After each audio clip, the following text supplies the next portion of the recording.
SpaceX's New Dragon capsule successfully docked on the International Space Station on Sunday, NASA and SpaceX confirmed during a live broadcast of the mission.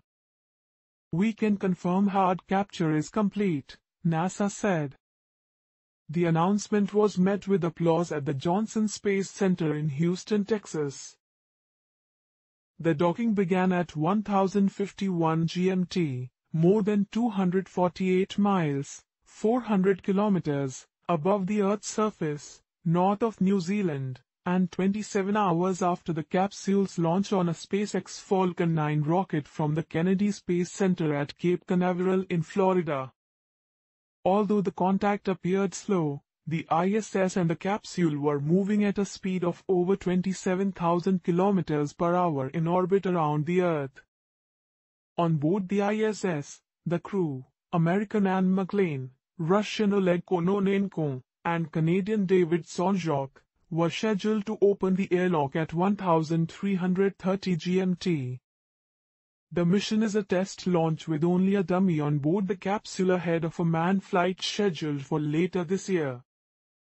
The Dragon capsule will remain on the ISS until Friday before detaching to splashdown in the Atlantic. It will be slowed by 4 parachutes, in what is one of the mission's riskiest stages. The launch is a key step towards resuming manned space flights from U.S. soil after an 8-year break. SpaceX, founded by billionaire Elon Musk, has made the trip to the ISS a dozen times before since 2012, but only to refuel the station. Transporting people is a more complex task, requiring seats, a pressurized cabin with breathable air, temperature regulation and emergency infrastructure. NASA rocking again. After its shuttle program was shut down in July 2011 following a 30-year run, NASA began outsourcing the logistics of its space missions. It pays Russia to get its people up to the ISS orbiting research facility at a cost of $82 million per head for a round trip. In 2014, the U.S. Space Agency awarded contracts to SpaceX and Boeing for them to take over this task. In SpaceX's case, NASA has agreed to pay $2.6 billion for 6 round trips to the ISS.